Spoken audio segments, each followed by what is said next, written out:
Hi, Sarah. Hey, Sean, you're on your phone. Yeah, my computer's taking its sweet time. Okay.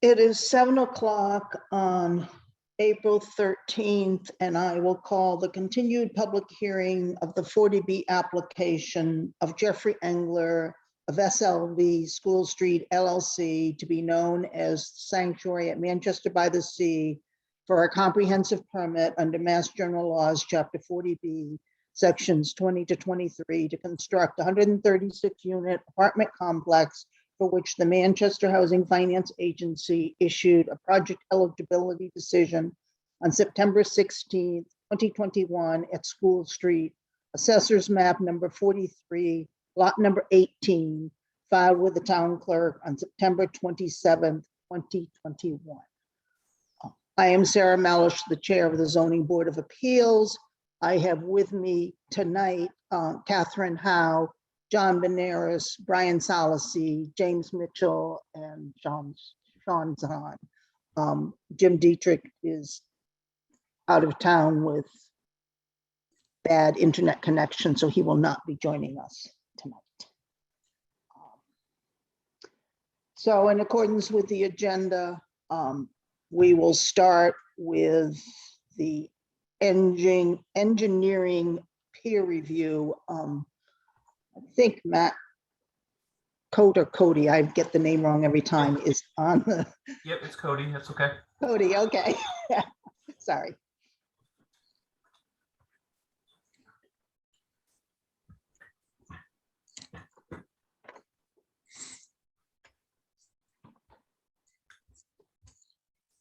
So we received updates from you on April 6th, correct? Correct. Okay. Can we just kind of can you walk us through that and kind of highlight the areas of concern, things you think we need more information on, et cetera? Sure. The initial application had included a wastewater treatment facility sited in the rear of the property. They've since changed that approach and are going with a pump station. They'll now be located just off of School Street. We don't take any, necessarily any exception to that.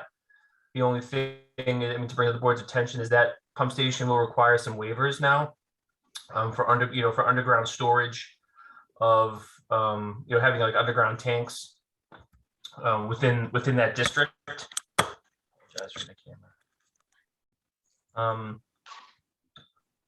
So again, so like from an engineering standpoint, there isn't necessarily anything wrong with the pump station, though I should note that the pump station isn't necessarily designed at this point. It's just kind of a black box, kind of for future design by others. But I just want to bring to the board's attention, though, again, like, to that end, where the board needs to, grant a waiver for the structure, it probably does make sense to see some kind of design or some, like some dimensions or sizes or, just how impactful that station will be when considering the waiver request. Along those same lines, we brought up last time a question about the water supply and just the grade.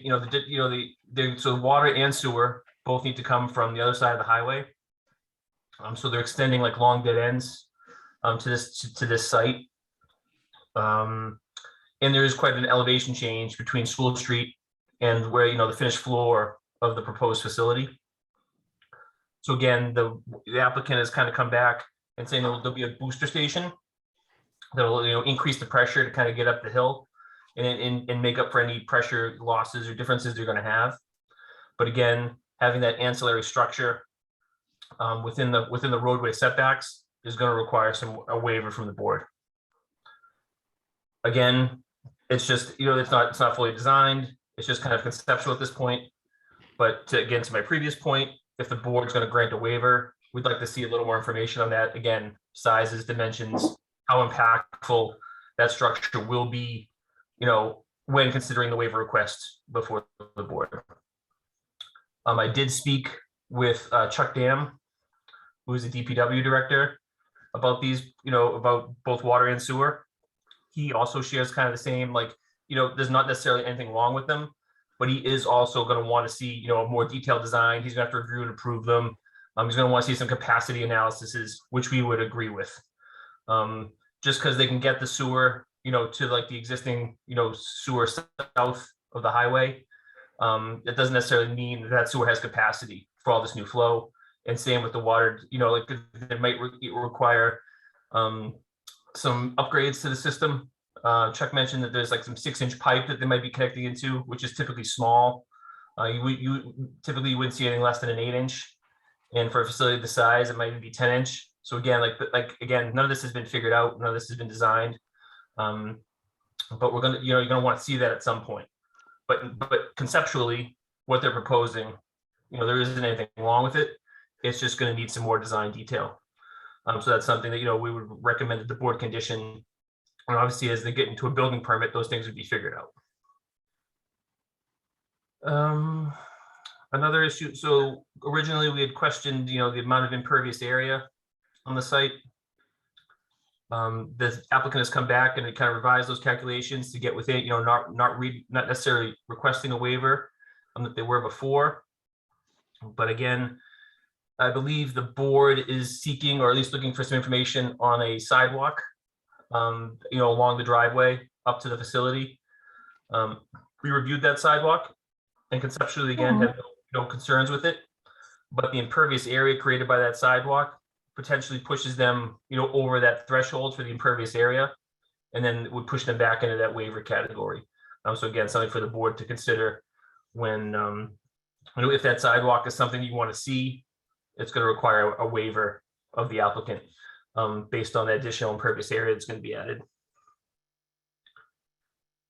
We had also noted some, issues, or just looking for some clarification on like how trash would be picked up and snow storage and other kind of ancillary, activities.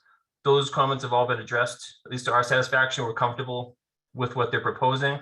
It's just more of kind of an operation and maintenance on their end once the facility is up and running, if it goes forward. We reviewed the revised stormwater information. A lot of our concerns or questions were answered, but there are still some that remain. Specifically regarding like groundwater elevations and some of the test pit information. We know additional test pit information has been provided, but the applicant is also committed to providing even more specific to the locations of the infiltration systems, and more notably the bioretention areas, where information is kind of still sparse at this point.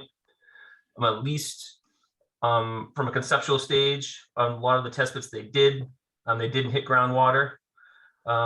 Being at least 10 feet deep. And at least I can say for the infiltration system, that's going to be an area of fill. So the grades being raised there. So it seems like they're going to have an adequate separation of groundwater, but we'd still want all that stuff kind of confirmed or worked out, as the design progresses. But the initial indications are they're going to have, the requirements for that.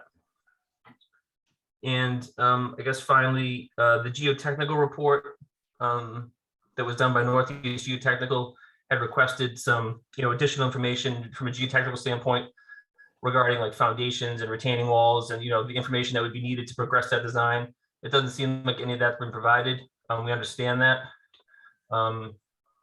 It is something that, would probably be rolled into the building permit process when they go for like, foundation as-builts and slabs and those kinds of things.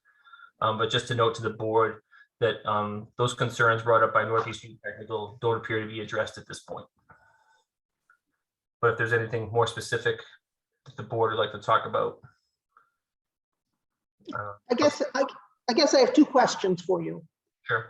One is, can the blasting and the change in the topography impact the drainage plan? For instance, if the blasting created new fissures or, you know, something like that, would that impact the overall drainage plan?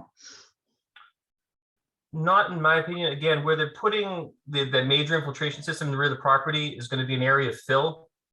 So I don't think they're really going to need to blast in that area. You know, they're bringing grade up in that area. So at least for that, you know, major part of the infrastructure, I don't see that as being an issue. Okay. Now, the other question I have is, of course, this most recent submission from the applicant requested a waiver to connect to municipal sewer. Correct. If the board decided not to grant that waiver, would that impact your peer review? Well, yeah, I guess then they're going back to the treatment facility, like the on-site treatment facility. Right. We initially had some questions about that, you know, its proximity to wetlands and different things, it being in like where it was. And like there was, you know, multiple fields as far as like kind of like as far as multiple leaching fields that were depicted. So if those fields and kind of potential impacts environmentally come back into play, that would affect our review. Okay. I guess taking a step back to the blasting point you brought up. Another thing we had initially discussed or asked was, you know, for a construction management plan. We understand that's usually something that might come a little further down the road. Considering, you know, usually it's, you know, once a contractor's on board, it's their means and methods, and that's when those kinds of issues would be worked out as far as like, you know, trucking routes and different things and how they, you know, it's typically not done before those people are on board and part of the project. But we do note that, again, relative to blasting, that there does potentially seem to be some blasting near the vernal pools. And the vernal pools would be down like kind of a, you know, down a slope. And I guess we would be concerned or want to see some kind of construction management or what the plan is for protecting those vernal pools during blasting events. That's something we feel that is, you know, reasonable for the board, because again, relative to waivers, the applicants requesting waivers from setbacks and vernal pools, etc. So again, for the board to be informed to act on those waivers, we feel it's appropriate to maybe get a little more of construction management plan type information regarding the vernal pools in reference to blasting and like the proximity and how those, you know, how those areas would be protected and or mitigated, you know, if something goes wrong during those blasting events. Okay, thank you. John Benares, do you have any questions, comments? Yeah, I've just sort of latched onto the idea of the construction management plan. I understand that, you know, something like this might come a little later as a GC is on board, but you know, at this point of the game, I think we should have some sort of understanding of how much fill is going to leave the site, how much will remain on the site. I just kind of find it hard to believe that when you go into an endeavor of this scale, that, you know, you should have more of an idea of, you know, how many tons of fill will leave the site, how many truckloads, et cetera. Because I'm not comfortable, you know, moving forward with something like this without that sort of information. I understand that the logistics of it will get, you know, hashed out again as a GC is on board, but I'd like to have a better understanding of, you know, how much fill is going to be moved off site, how much fill will be, you know, scattered throughout the site, you know. And I think it's, you know, it's hard to estimate, but when you have a scope that includes 25-foot retaining walls, then you would think, okay, well, how much of that will be retaining fill? So, you know, I'm just not comfortable moving forward without that information. And I also just note that the geotechnical issues were not addressed, as Mr. Cody just explained. And then throughout all these comments, you know, there's a reference to the fact that the applicant's now requesting a tie into the sewer system. And so that's something that I'm trying to digest as well, because I don't know what's more feasible. I'm not an engineer, so I'm just curious to see how that discussion goes as we learn more about that change in the scope. That's all I have. Thank you. Thank you, John. Brian? No, at this point, I'm just making a list of questions. I'll better be able to address a lot of these things a little later on down the road. Thank you. Okay. James? I have a couple of questions as a follow-up to what John Benares just mentioned about cut and fill. My understanding is that during an engineering peer review, we would be looking at all aspects that involved or considered engineering. And to my view, massive retaining walls, foundations, structures of that size all have to be designed and engineered, and they have capacities and volumes of fill. How could we consider an engineering review complete or an engineering peer review when we don't even have a design for these structures? That's my question. And I understand the chicken and egg nature of these things. That we'll get those answers later. If the engineering is done down the road, do those structures then go through their own separate peer review? Yeah, if that question, yeah, I mean during the building permitting process, the building inspector or whatever is going to want to see, detailed designs of of that infrastructure for sure. It's hard, again, to John's point about earth, truck volume and like earthwork, and they just independent of the general contractor, that is information that would seem to be available or could be generated, independent of the who's selected as the contractor. The earthwork's the earthwork. It can be estimated for sure. But again, to specific designs of retaining walls and foundations, and that geotechnical information will be required, will be needed to complete those designs. But the fact that they're not done now doesn't necessarily give us pause, because they will be thoroughly reviewed at a later, whether the wall, it's trying to think, the wall will be designed adequately for the condition, because the building inspector will enforce that. It's not just, they're not just be able to get away with a substandard design for the wall just because you've granted them the permit now. I mean, it's just it's you kind of mentioned the chicken and egg, they're not going to go through the time and effort and expense to fully design every nut and bolt of the building before they know they have their permit and kind of go forward. It's the nature of these 40B projects. The plans are I think by the regulation they're quote unquote preliminary. Nothing is final. It's just to kind of give the board a sense of what's coming, and to give you a comfort with what they're actually going to build. But for sure, a building inspector or a building commissioner is going to thoroughly vet those designs, if the project moves forward.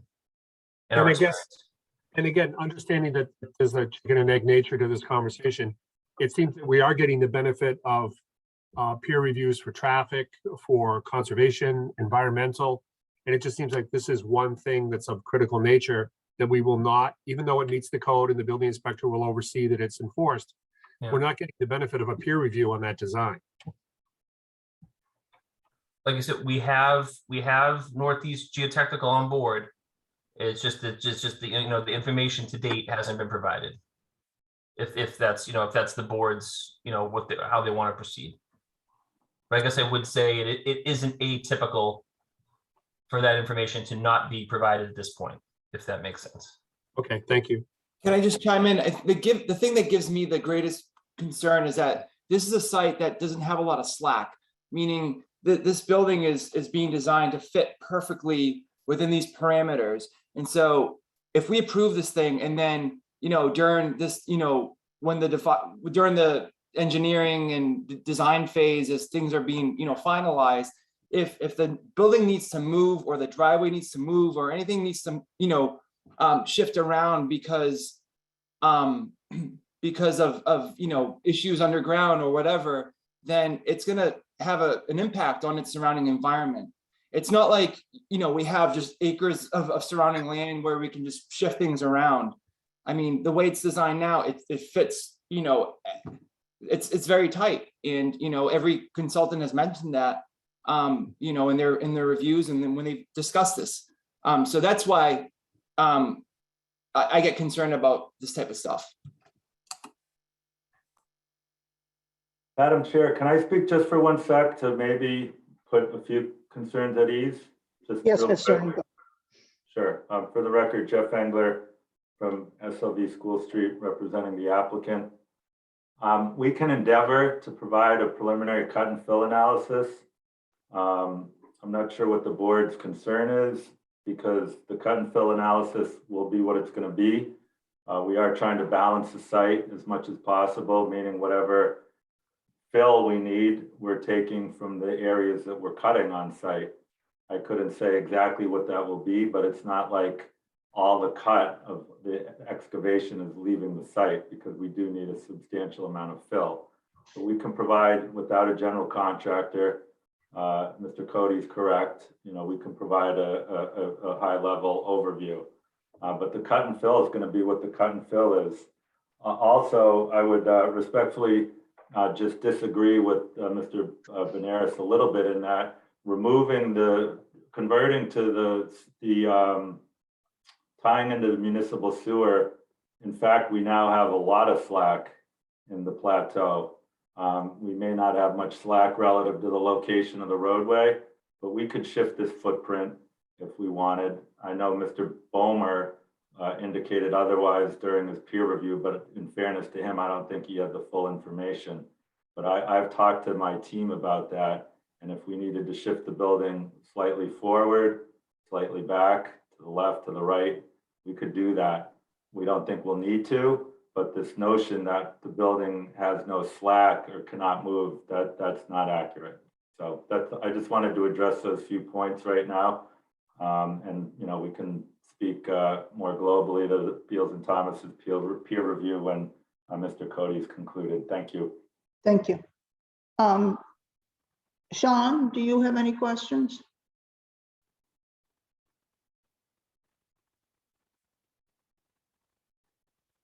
No, the only one of the concerns I have is now about the sidewalk with the impervious addition and the waiver that would be required for that and effects of the stormwater runoff. That's one of my concerns right now. I'm just still gathering some information here. Okay. Catherine? Hi, yes. Can you hear me? Yeah? Yes. Okay, great. Can see you too. Awesome. My questions really are with respect to the runoff and to whether we're modeling on a 25-year storm or 100-year storm. There seem to be some inconsistencies in the data here. And so I'm not really clear on what we're modeling for and whether we meet the criteria for that model. So in some places we seem to be modeling for a 25-year storm, in other places it seems to be modeling for a 100-year storm. And so that's not really a very clear question, but it's noted inconsistency. And I think we need some clarity around what we're modeling for, and then also whether the proposed model meets the criteria that we're looking at. Mr. Cody, can you respond to that? So for pipe sizing, you typically model to a 25-year storm event and structure sizing. But for like the basins and the, infiltration systems, we typically want to see 100, you're going to store all that volume. The difference being in the 25-year storm event, you want the pipes to be flowing clear, like if they can handle the 25-year storm event, they're going to flow without like surcharging. The 50 and 100-year storms, it wouldn't be uncommon or unreasonable for those pipes to surcharge. So I guess that's the difference, if that makes sense.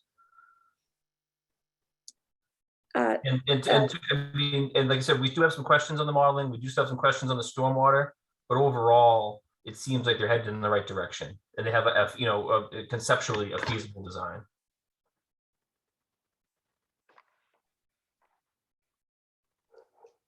Are you done, Catherine?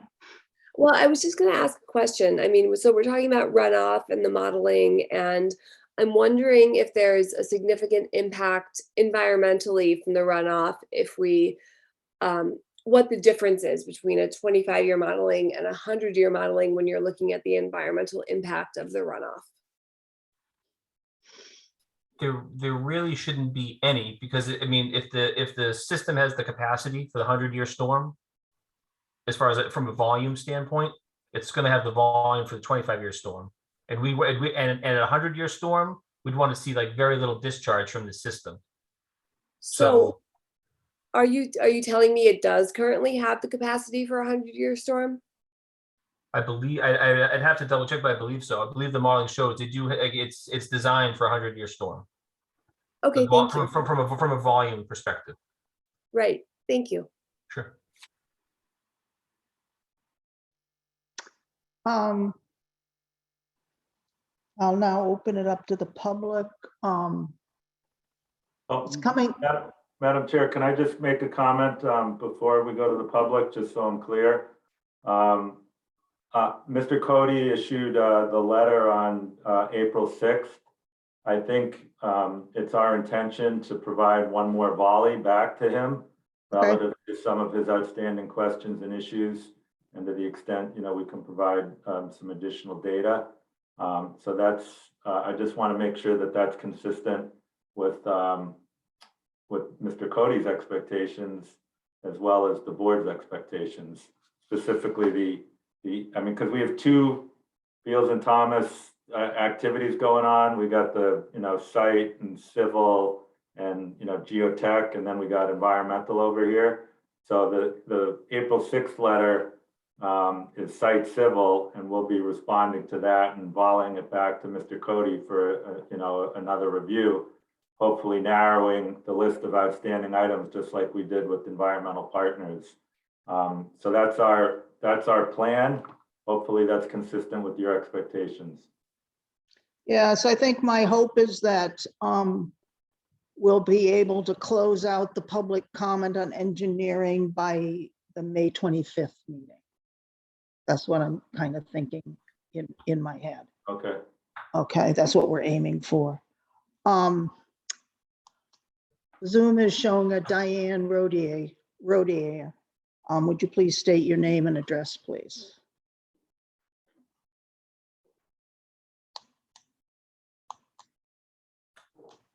Diane Rodier, 13 Rosedale Ave in Manchester. My question relates to some of the things that I've been reading about the sewage treatment facility that we have in Manchester is currently at or near maximum capacity.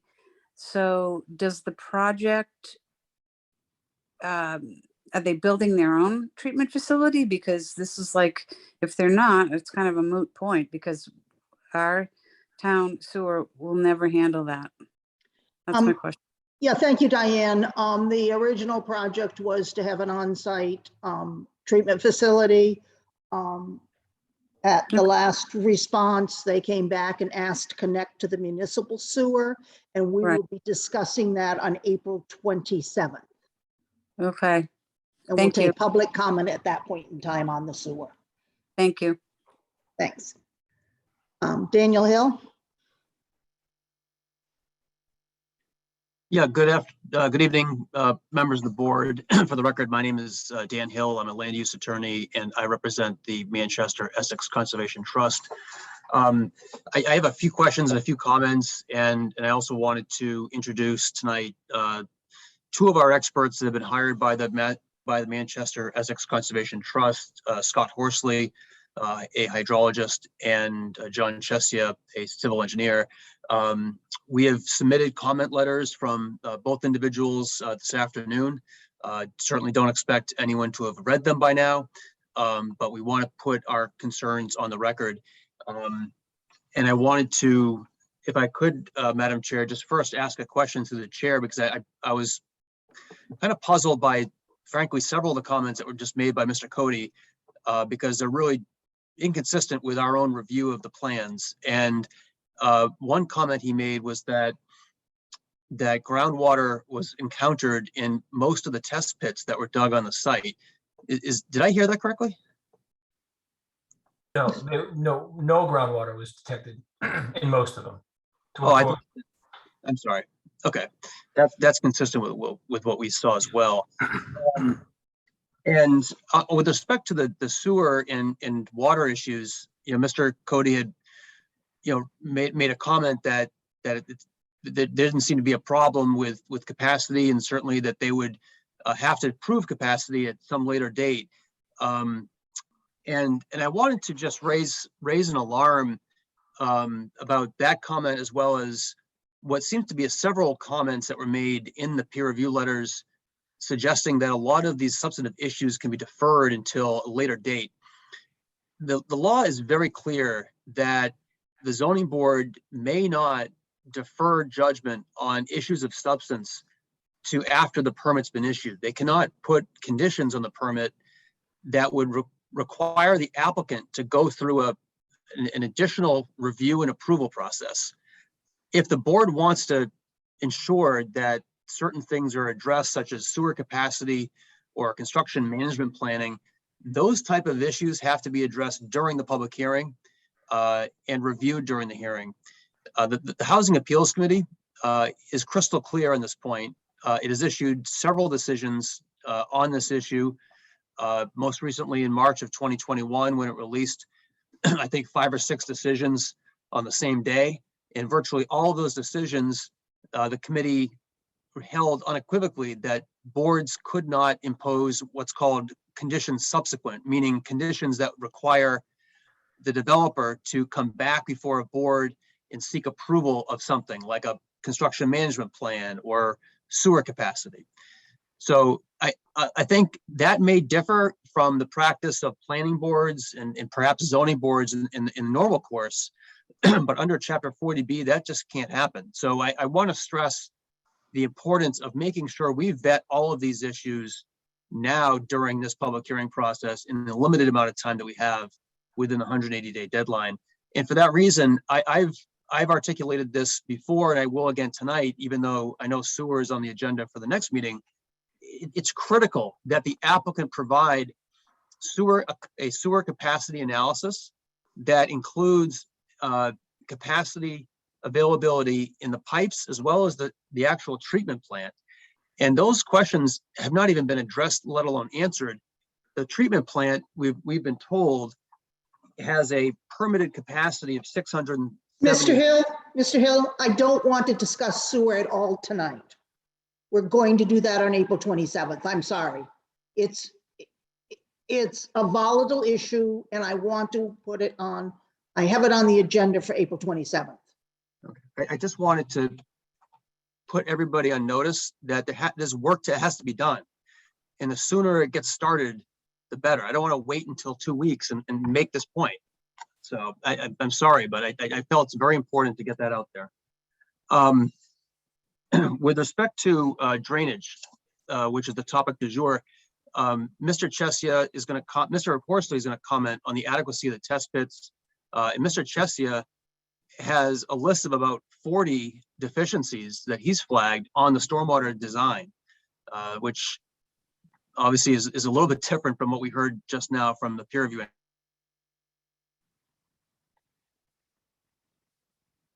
In the overall hydrology of the site. Thank you.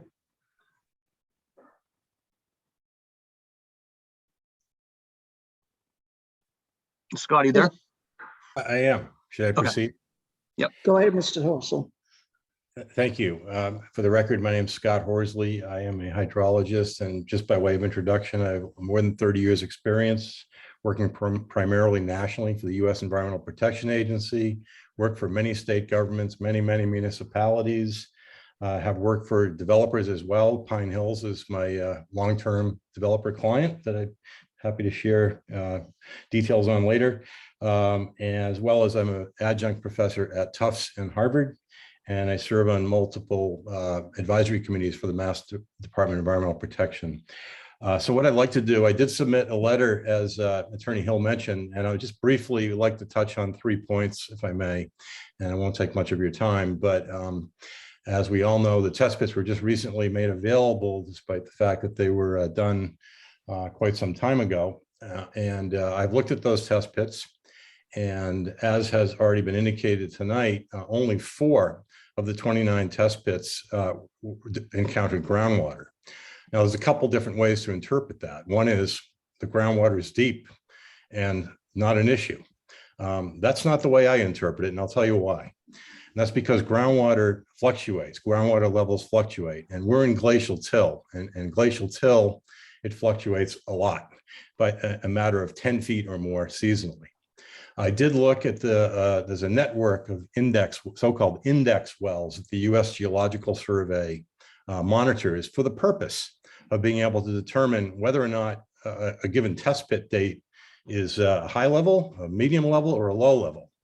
And I can tell you from having looked at those index wells relative to the 2 dates of the test pits, which were April 8th, 2020 and November 18th, 2020, that the water levels could be expected to be 3 to 6 feet higher on a high water table condition than on those dates. So those test pits really don't provide or very limited information in terms of groundwater. And I think it would be mistaken to interpret that as meaning the groundwater is deep and there's plenty of room for these stormwater infiltration systems. So clearly, and as I think the applicant said that, I would also suggest that instead of test pits, monitoring wells be installed with pressure transducers. And I'll tell you why. Because as I already mentioned, groundwater levels go up and down quite a bit, especially in glacial till. So if you don't happen to hit the right date on a test pit, and I don't think they have here, you're not going to observe that high water. The test pit data also did not note any mottling in the soils, which is another way you can estimate high groundwater conditions. So that doesn't work here either. So I would suggest that a series of monitoring wells with pressure transducers such that we can watch water levels on a frequent basis would really be the best way to determine water levels on the site, which I'm going to, as I'll get to, I think is critically important to the design and certainly the evaluation of the project. So my second point is in the area of the proposed infiltration system, which is quite a large infiltration system, I might add, by concentrating all the stormwater in one place, undoubtedly you're going to have something called groundwater mounding, which means when you discharge the stormwater into the ground, the water levels are going to come up even higher than the ones I've already mentioned, the seasonal high groundwater. And by the way, the regulatory requirements are in fact to use that high groundwater as your base elevation to do your design and assessment.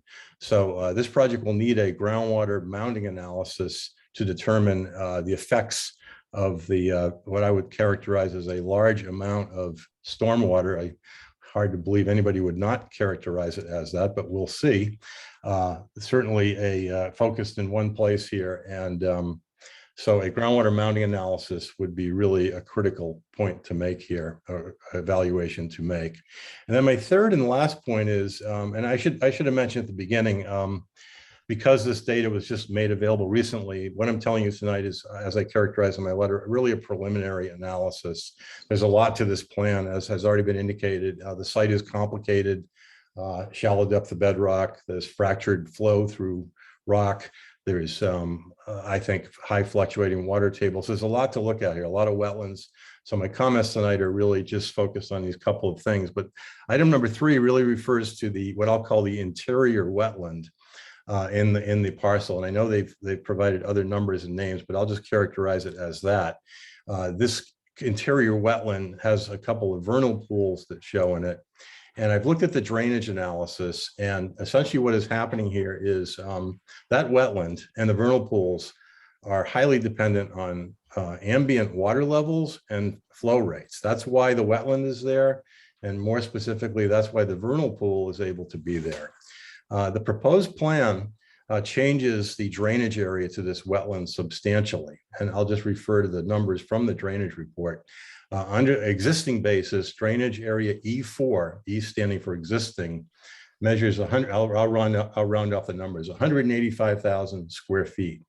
Under the proposed plan, P4, which proposed, is 124,000 square feet. That's a reduction of 33%.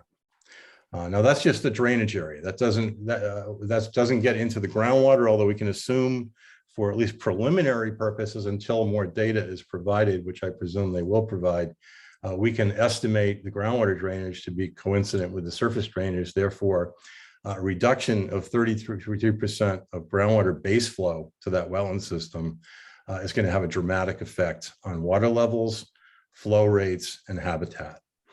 So that's what I can read so far from the plans. I hope we'll see more groundwater information. I think we need it, and that will certainly help detail this. My letter does conclude with suggesting that a hydrologic budget for this interior wetland system be provided by the applicant. I will probably suggest similar things for other wetlands once I get a chance to review them. But as I already said, my focus has been on this interior wetland. And I would suggest that hydrologic budget should include seasonal changes, because as I think any of the wetland experts will testify, vernal pools are highly dependent on seasonal changes in water levels. So the hydrologic budget is something that I think will be critical.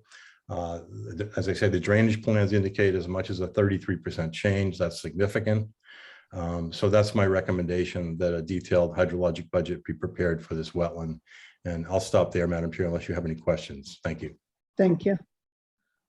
Mr. Tallerman, you've had your hand raised. Thank you, Madam Chair. Yeah, just a brief comment in response to Mr. Could you Hill's just comment. please state your name? Sorry, Jay Tallerman, I'm counsel to the applicant. And just a brief comment to add a little bit of substance to the comment that Mr. Hill had with respect to conditions subsequent. We wouldn't suggest, because it wouldn't be good for us, that the board impose a condition subsequent that would allow the board to get a second bite at the apple, or some agent of the board to get a second bite at the apple that could affect the project. That has been ruled by the Housing Appeals Committee to be improper. There's some ambiguity in the case law on that, but that has been ruled to be improper. However, conditions subsequent that allow a board's agents, engineers, the town's professionals to assess a more detailed plan that is consistent with the plans and consistent with normal practice has been expressly endorsed by the Housing Appeals Committee in those same decisions. So it's important not to conflate those two kinds of conditions. It's when we suggest that something can be left, and when Mr. Cody suggests that something can be left for further review, that is the normal kind of process, especially in a situation where there is a set of preliminary plans. There's not a separate standard for 40B. It's the same standard as other projects, except that it's accepted under 40B that the plans are necessarily preliminary. So it's understood and expressly authorized by the Housing Appeals Committee that normal conditions for technical review that help further the board's decision approving a project are totally proper and remain proper. So I just want to state that we're inviting conditions that will allow your experts to conduct further review. But of course, as Mr. Engler stated, we are going above and beyond and expect to provide much of the detail, even though it's hardly preliminary, in response to Mr. Cody's as well as your other experts' review here. Thank you. Madam Chair, I had John Chesia on deck here to speak on drainage. Can he speak? Sure. Thank you. For no more than 5 minutes. Okay. John Chesia, for the record. I own Chesia Consulting Engineers. I'm a professional licensed engineer in Massachusetts, have been for 30 some odd years. I will talk just a minute or less about the walls. One of the walls actually contains the subsurface infiltration system. The base of the wall is about 7 feet below the subsurface infiltration system. The detail of the wall that was provided, which is granted preliminary, has tiebacks, and we know the fill behind those has to be granular. I think that it's appropriate for the board to understand how the two interact, and that there won't be breakout. through the wall. There won't be breakout on the very steep slope below. DEP has guidance on that sort of thing, and I think that's a critical issue that should be addressed at this stage.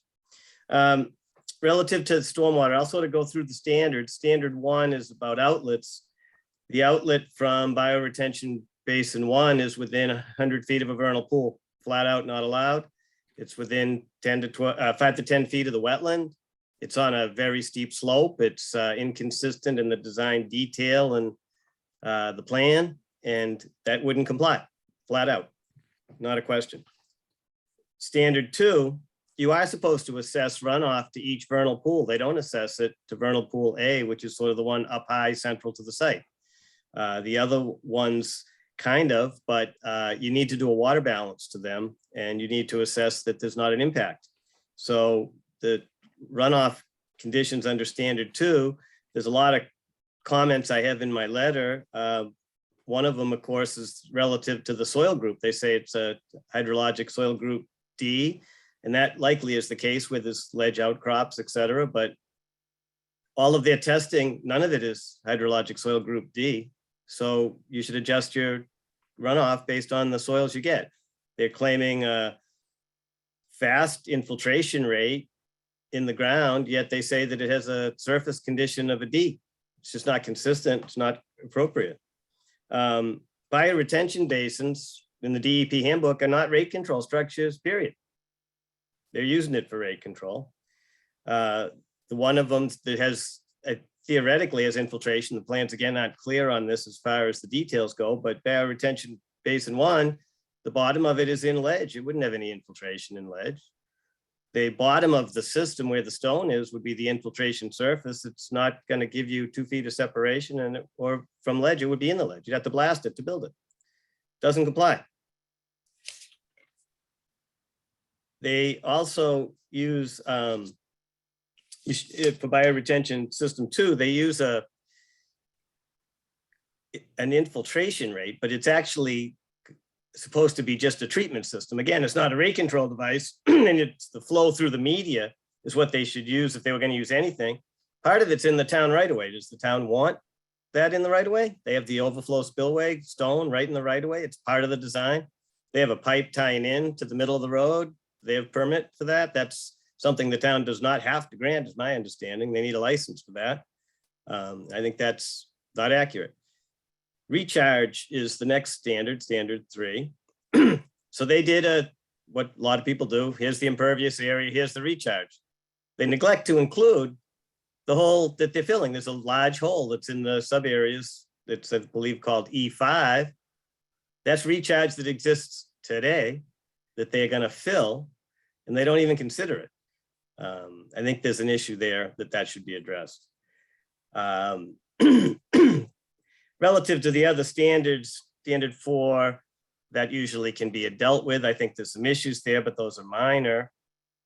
Critical areas though, this place is surrounded by vernal pools.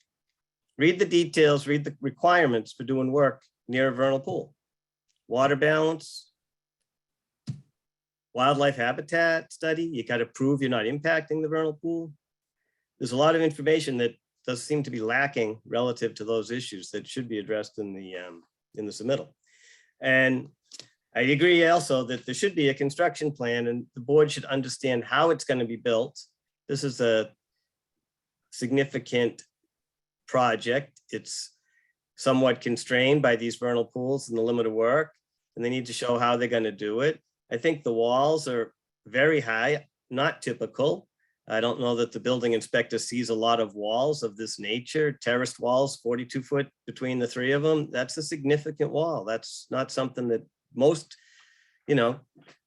town building inspectors have to deal with. I think the board is within their rights to ask for more detail on that. And hopefully I didn't take up any more than 5 minutes. Thank you. Thank you very much.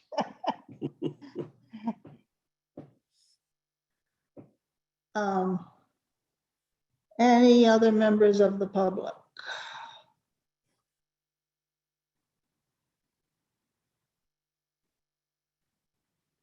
Mr. Talaman, your hand is still raised. Is that a failure to lower it? Thank you. Sarah, sorry. Yes, Mr. Bucci.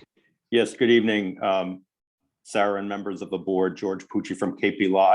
I don't want to talk too much, but I just had to weigh in a little bit that, typically when I'm at the stage of considering, permit conditions, there are quite a bit of details with regard to construction management plans.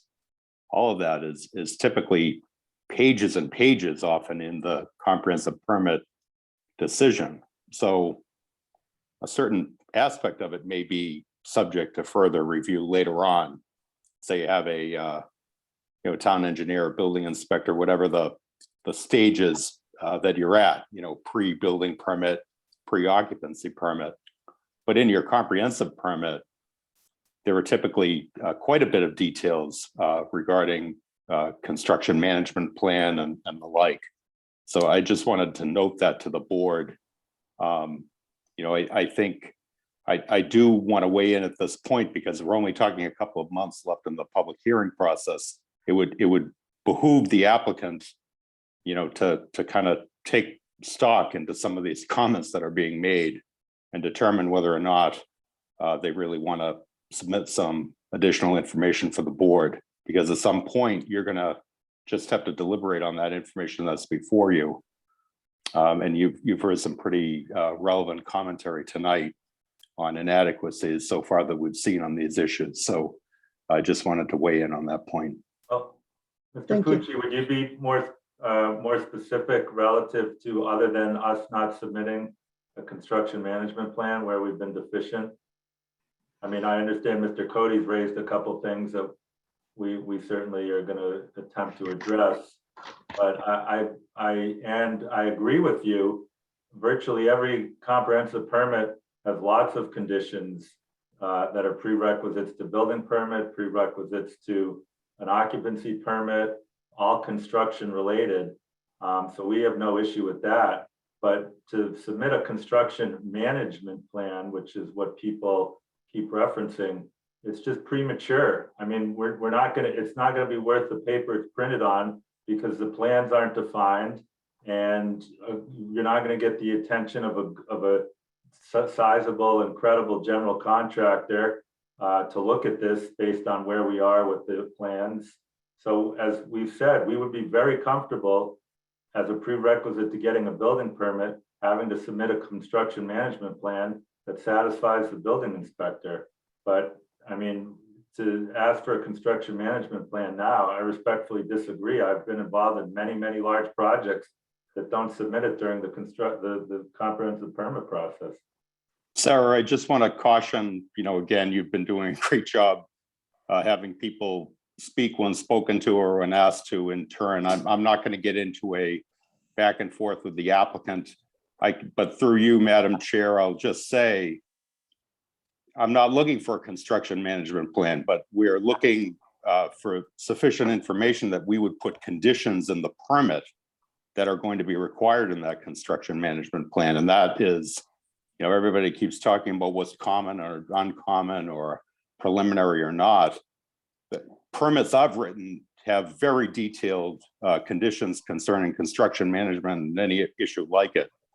And in terms of deficiencies, I'm not going to comment on the credibility of witnesses, but from what I've heard tonight and on the commentary, there are some serious issues that, are just not addressed or inadequate or wrong, at this point in the process. So I'm just expressing a little concern at this point.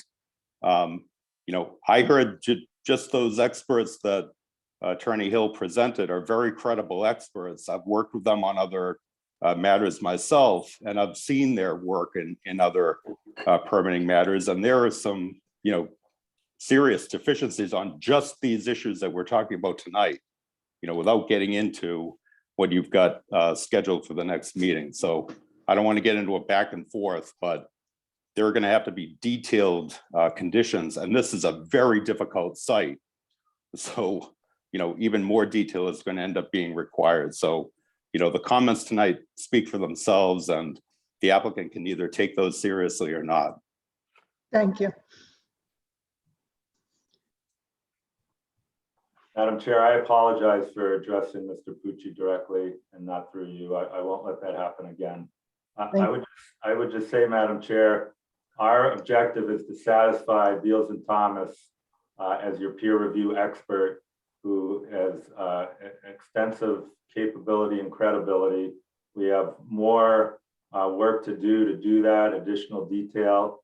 But their group who's been retained by this board to represent the town's interests globally, not a specific subset of the public.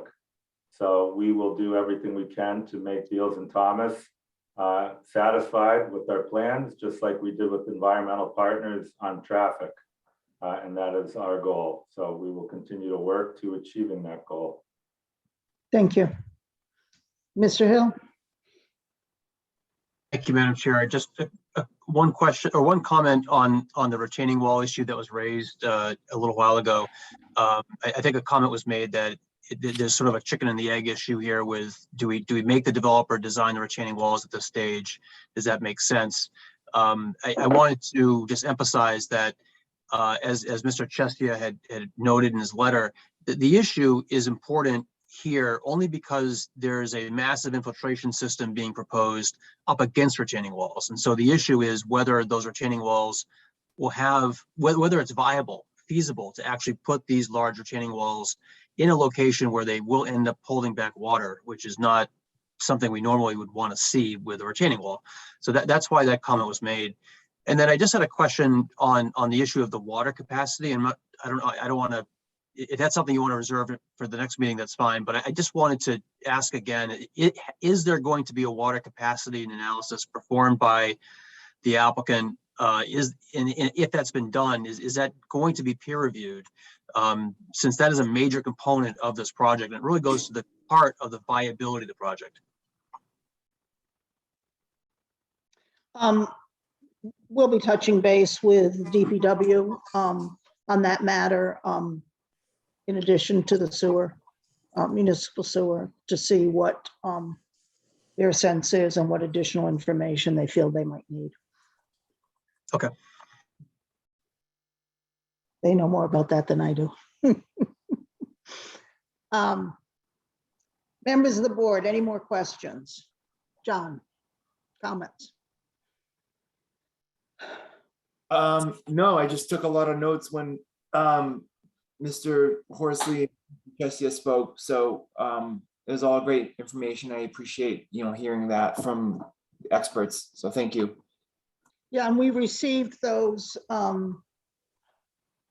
reports from them. I think I passed them out around 4:15 this afternoon. It's pretty late. Yeah, I read those too. So okay, thank you. Brian?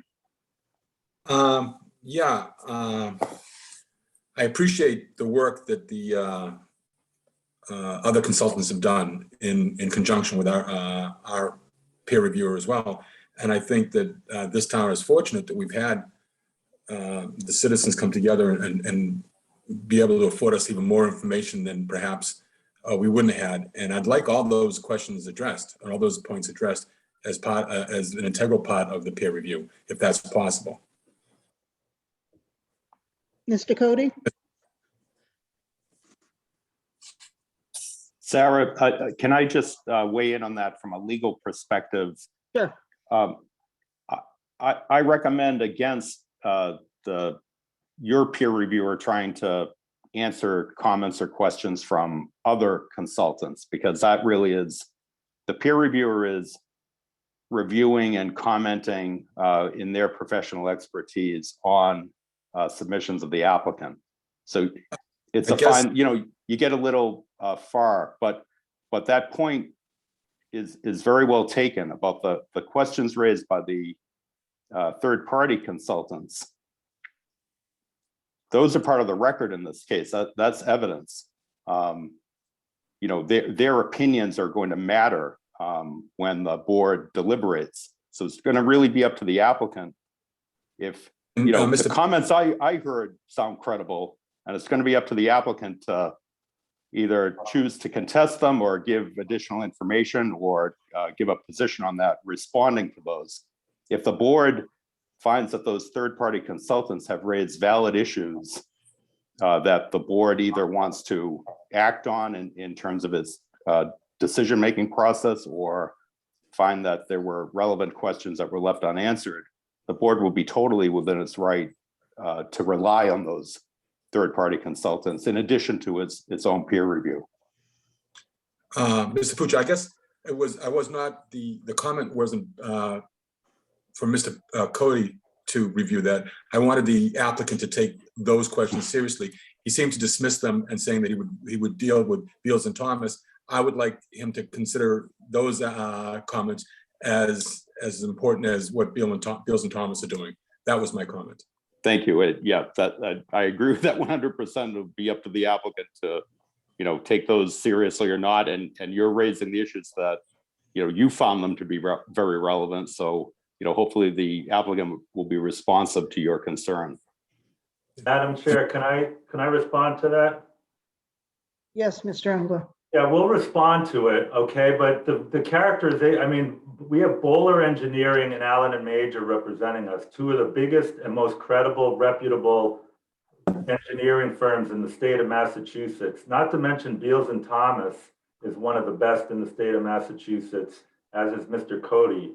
So the characterization by Mr. Chesia, who I have had the pleasure of dealing with many times, that makes it sound like we're, arbitrarily designing something, is just false.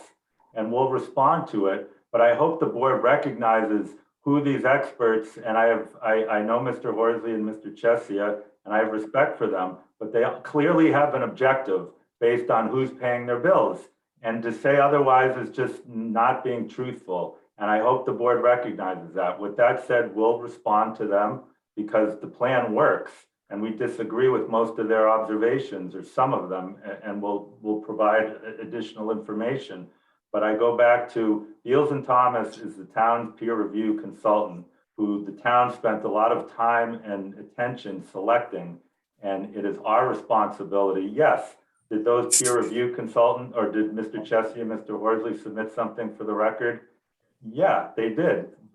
Okay, so. But we have an objective. We have to satisfy Beals and Thomas, and we'll address Mr. Chesia and Mr. Horsley's comments, which we received 2 hours before this meeting. And we'll I don't have any concern about that, but please, I mean.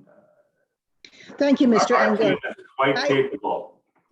Thank you, Mr. Engler. I think you have to put yourself in the position of the board that you have a stated purpose of getting a development through.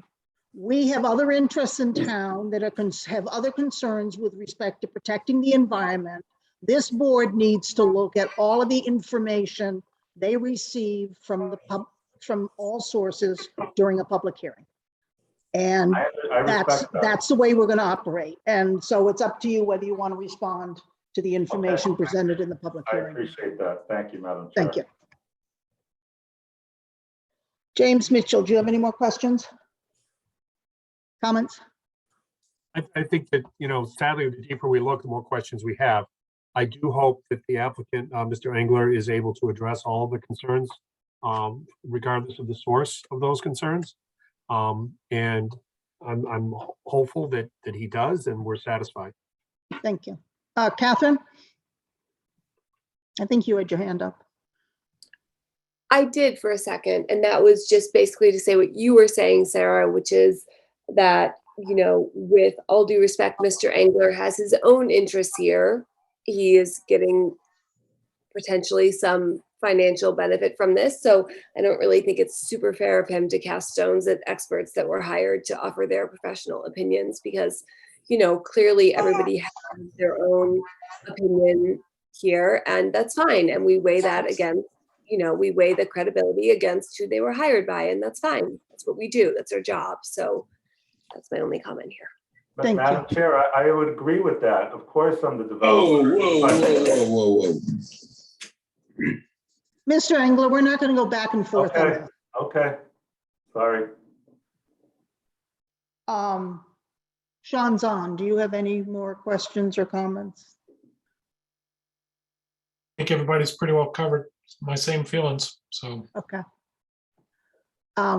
Any other members of the public who who wish to speak on this matter, please raise your hand in Zoom.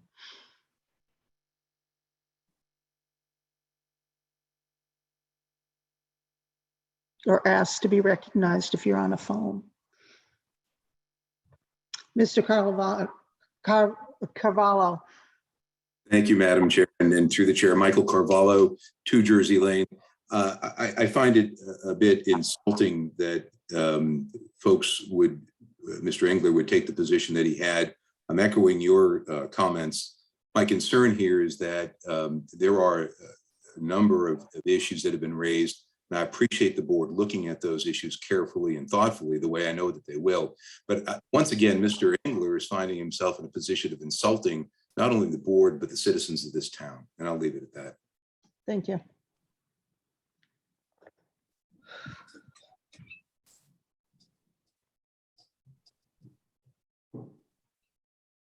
Okay, so I will move on to the next item on the agenda, which is an update on the environmental peer review. I believe the vernal pool and wildlife habitat studies are still going on and won't be concluded until sometime in May, which adversely impacts the ability to complete the environmental peer review. Yes, so Madam Chair, so with me tonight is Andrew Gorman from Beals and Thomas, who has been monitoring and assisted, has been in the field for those initial surveys and can speak to a status update on those. Thank you. Sure. Mr. Gordon. Thank you, Madam Chair, and thank you, Mr. Cody. Andrew Gorman from Beals and Thomas. Since our last hearing on this matter for the environmental review, we have received a statement of methodology from the proponent's wetland consultant, which speaks to their intent for vernal pool surveys and wildlife habitat assessments. And between the previous meeting and this one, we learned from the town that there was some interest in having us also to have a boots on the ground presence while this wildlife and habitat assessments were being conducted. So I believe Goddard Consulting has been conducting them over the last few weeks, which involves, a comprehensive survey of the potential vernal pools, some of which have been certified. So we were on site on April 1st and April 8th as those activities were being conducted. This week, we are focusing our efforts on completing the environmental peer review letter, which we received materials for last week. However, we anticipate also being on site as the later phases of these wildlife habitat reviews occur. So in addition to that, we did receive the waiver requests revised from Mr. Engler's office. We understand that these speak to some of the specificity that we were looking for. We have not completed our review yet. So if some of my answers tonight sound incomplete, it's strictly because we have not finished that process yet. So some of our questions were related to resource area depictions. We are cognizant that the site is under an order of resource area delineation, which generally covers through the Conservation Commission process, the accuracy of wetland delineations. In some cases, the ORAD, the Order of Resource Area Delineation, is comprehensive and speaks to the entire property and all resource areas therein in constraining potential development area. So our interpretation of the ORAD as it's written and as it applies to this property, there's a condition number 2 in the findings of fact, which seems to imply that there's also an opportunity for additional resource areas to be identified beyond those which are confirmed under the ORAD. And really one of the comments that we have outstanding on the resource area boundaries is what was formerly delineated as a C series on the site. We're certainly in agreement that it's not an isolated vegetative wetland, so it's not full of cattails and hydric soils and things like that. But at the risk of sounding pedantic, when we look at these isolated depressions, one other type of resource area could qualify for a site feature like this, and that's isolated land subject to flooding. So one of the things that we've asked for is calculations which speak to whether or not this feature could be jurisdictional as isolated land subject to flooding. And that's not something that could be hashed out through the delineation peer review process because it is an engineering calculation, specifically 310 CMR 10.57 has some language as to how to interpret these features, whether they can hold an acre foot of water. So we may still be asking for some clarification on that, specifically as it passes through the existing gravel path. So this is something that could be handled as an engineering calculation. And additionally, I'd just like to amplify some of the comments that Mr. Cody made, and I think were discussed by Mr. Engler and members of the board. So if we're not going to enter the arena of a full construction management plan, I certainly would recommend that we are looking at what engineering solutions are being proposed for the ledge outcrops that are immediately upgrading of the potential vernal pools. Specifically, the plans call out a silt fence and a tubular erosion control structure. I think, we all enter this process understanding that we cannot key in a silt fence into ledge. So we understand that these are not construction documents. So any type of information that can be provided, which speaks to potential engineering solutions that are going to be investigated with that regard. And in addition to some of those items, we've received new plans through the civil review process, which have some new delineations of the certified vernal pool shown. And now, after these habitat assessments have been performed, we now understand that all of the vernal pools are delineated on the site, including one that is located now just south to vernal pool A south. So a small addition to that area. And so we're undergoing our review currently, and we look forward to providing the board with comments. So can you just go over with me a little bit more on what your timeline is? So I think you did a review and the applicant responded, and you need to respond back to the applicant? Correct. Yep. So we received the materials on May 5th, and we respectfully request 2 weeks to complete our review of those materials. April 5th, right? Not May 5th. Sorry, April 5th. Yep. Yes. Thank you. So is it realistic that we would have a pretty well finalized peer review by May 25th? By May 25th or April 25th? May 25th. Sorry.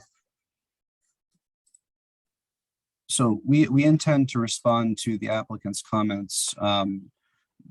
So there are two processes happening, and we've received the updated waiver request and the response to our comments. So we're in the process now of responding to that letter as a single discrete entity, and then also responding to the wildlife habitat assessment as a separate task item. So we consider these to be parallel tasks. So I anticipate that the board will have our response to those interim comments prior to May 25th.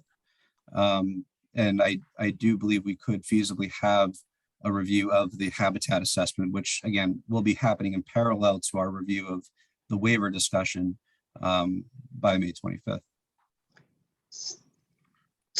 So should I be putting on my agenda, on May 11th, I have the architectural peer review on my agenda. Should I be adding environmental to that as kind of a status update type of thing, or you want to wait till May 25th, just because we're running out of time? Certainly. I mean, if the board has the bandwidth on their agenda, we're happy to accommodate that. If it's focused on the waiver request, we'll very likely have the letter to you by that time, and we can provide an update. Yep. Okay. We'll do that. And then we'll put it on for May 25th for the wildlife habitat and that stuff. Does that make sense? Thank you. Yep. Okay. Catherine Howe, you have your hand raised. Thanks, Sarah. I just had a quick question for Mr. Gorman related to these vernal pools. And that was, it looks to me like they have identified one sort of new or previously unidentified vernal pool. And I'm wondering if there's any expectation to identify more areas of protected resources, or if they think that that one is the only sort of one that was unidentified before.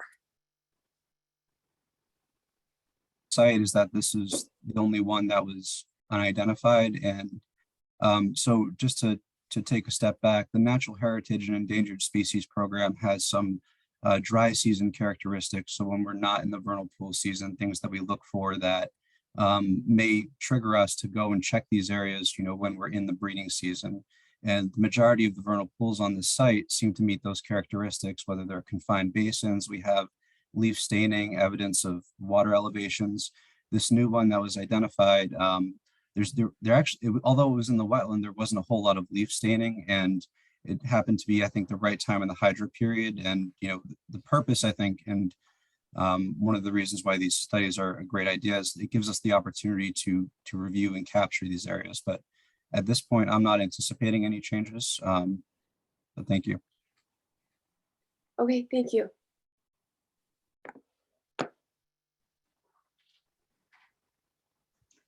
Okay.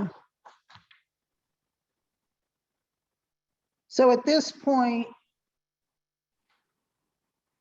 additional information for the engineering peer review, I guess, is contained in the document we received, plus we have the outside consultants. Is there anything else, Mr. Cody, that we should be asking the applicant for at this point? I don't believe so, no. Okay. And the environmental, you're going to be responding next week or so, which may have additional requests for the applicant to respond to. Is that correct? Yes, Madam Chair. Okay, thank you.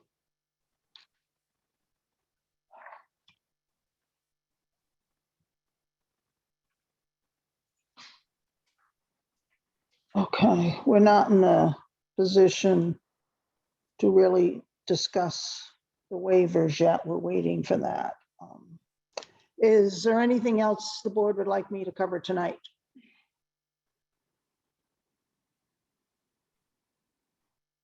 I'm okay, Sarah. Okay.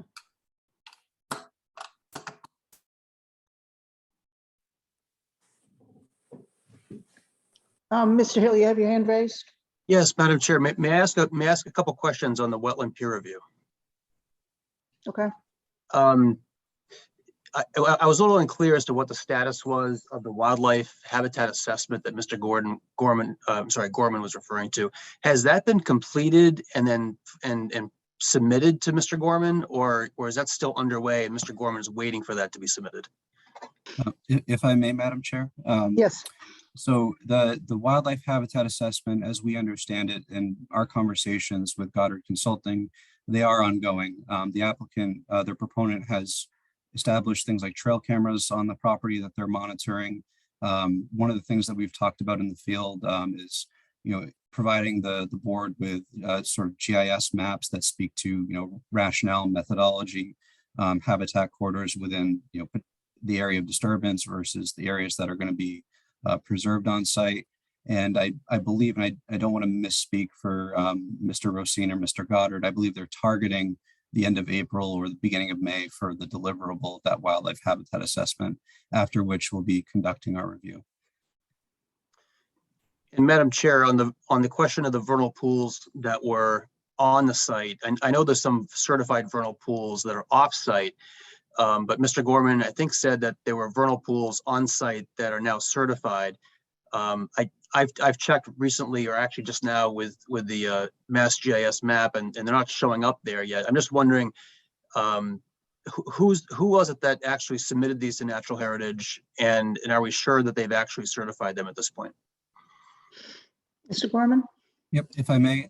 So I'm not sure that, and I apologize if I misspoke, that the vernal pools themselves may not necessarily be certified. I believe through the comprehensive permit process, some of them were certified prior to submittal. However, I believe what's being done now is to get an understanding of whether or not they are certifiable. If they have, functioning and providing spotted salamander habitat, which indeed many of them are. We have spotted salamander egg masses throughout, all of the vernal pools that Goddard Consulting has been investigating, as well as some wood frog egg masses in the southernmost vernal pool. So it's not necessarily a question of whether or not they have been certified. And I believe that's a question that the landowner, may be able to address as the property owner, but this habitat assessment is to kind of evaluate whether or not they could be treated as certifiable. Are they functioning as wildlife habitat? Where are the corridors in relation to the vernal pools? Right. I can't speak to whether or not they will or have been certified. Thank you. Okay, and my final question was relating to the waiver from the vernal pool regulations that the town of Manchester has. The applicant stated in the waiver table that was filed on April 5th that, quote, as will be demonstrated by the applicant's consultant, the project will not impair vernal pool function. So I guess my question is, at what point will the applicant's consultant be demonstrating that to the board? I don't think that has happened yet. And so I guess that's a question through the chair to the applicant, if the applicant wants to answer it, is when can we expect to have some kind of analysis from the applicant as to the vernal pool impacts?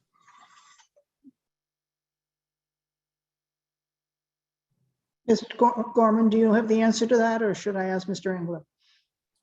I think that's a question for the applicant. Okay. Apologies. Okay, Mr. Engler? I can't say for certain, but sometime after the study is done. Okay, Yeah, Madam Chair, if I may. yes. For the Please. record, Ryan Rosine from Goddard Consulting. I'm the one predominantly doing the wildlife habitat assessment and vernal pool studies. Yes, once we complete the vernal pool analysis and wildlife habitat study, that information will be provided, and we'll show the board as best as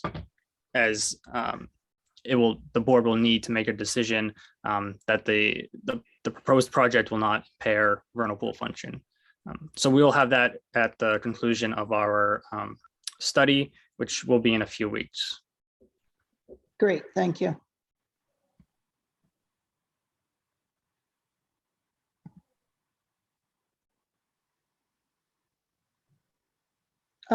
Catherine? Hi, Sarah, thanks.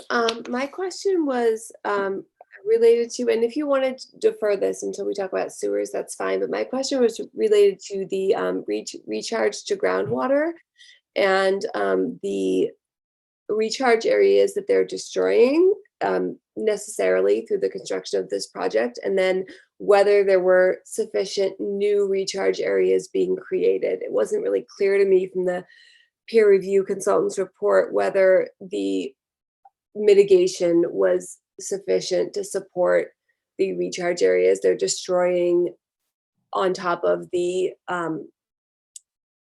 increase in pavement that will be there. Mr. Cody? Apologize. No, I mean, they have submitted recharge calculations based on like their new impervious areas. I believe Mr. Cheshire is, referencing some existing areas or some depressions that are now recharging. I guess we'd have to take a little closer look at that. But as far as like the new impervious areas, the applicant is initially addressing those. Thank you.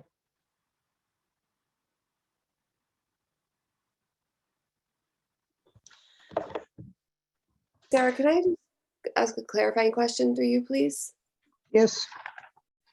So I heard you say that the applicant is addressing new areas. Am I understanding correctly that you are not currently clear, or you haven't done the calculations to determine whether the new recharge areas are sufficient to make up for what's being taken away plus the new impervious ground? Is that right? You're just saying you don't have the answer yet? Right. Yeah. I can't speak intelligent to Mr. Chestier's comment, but I mean, we'll look at it a little clearer. I mean, it seems like there's an indication that there is some existing recharge on site. The site is largely, rock outcrops, ledge, different depressions, the very, very varied topography. Our analysis focused on that proposed condition versus the existing, and in the proposed condition, the recharge seems to be adequate. If there is something in the existing condition, that has been overlooked, we can certainly, you know, we'll reevaluate that as part of our ongoing review. Thank you. Thank you.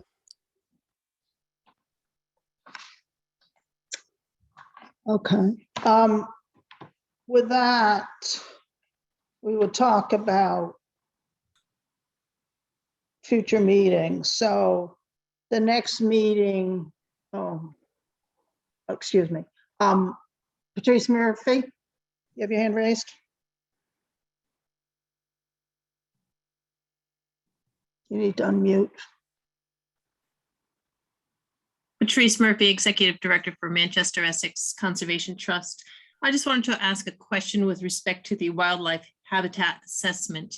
What species are being considered in this habitat assessment? Is this strictly for the Vernal Pool wildlife, or does this include other species that have been found in the vicinity? Mr. Gorman? If I may, Madam Chair, so there are two Oh, Ryan. prongs.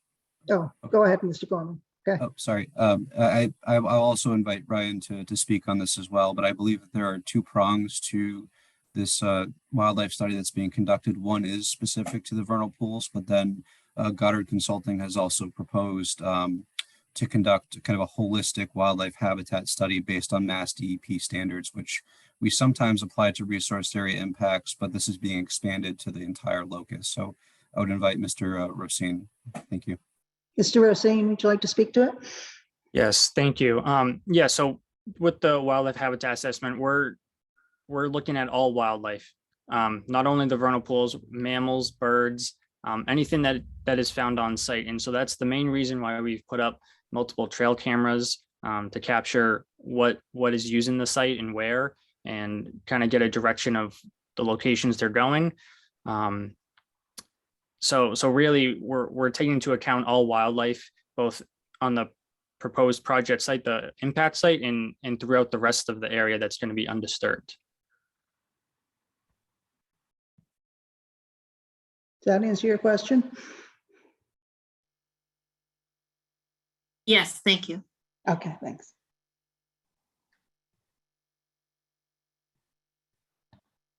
Okay. I will move on to the future meetings. So here's my plan. The next meeting for April 27th, we will be discussing the request to connect to the municipal sewer.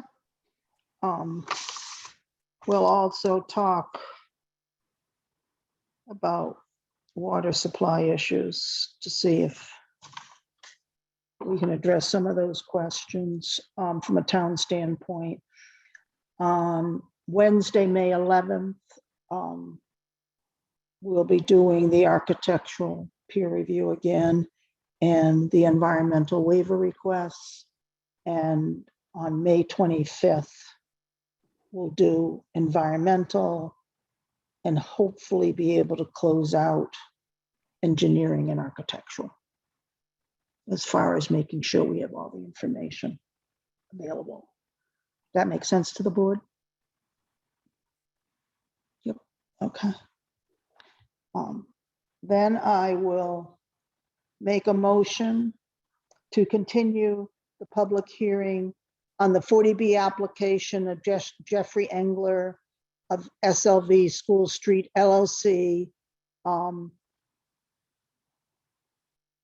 at School Street, Assessors Map number 43, lot number 18, filed with the town clerk on September 27th, 2021, to be continued to Wednesday, April 27th, 2022 at 7 p.m. Do I have a second? I'll second, Sarah. Catherine seconds. Any discussion? I will take a roll call vote. Catherine? Approve. John? Approve. Brian? Approved. James? Approved. Sean? Approved. And Sarah approves. Thank you. We now will move on to administrative matters. I don't believe we had minutes to review at this point yet. Is that correct, Gail?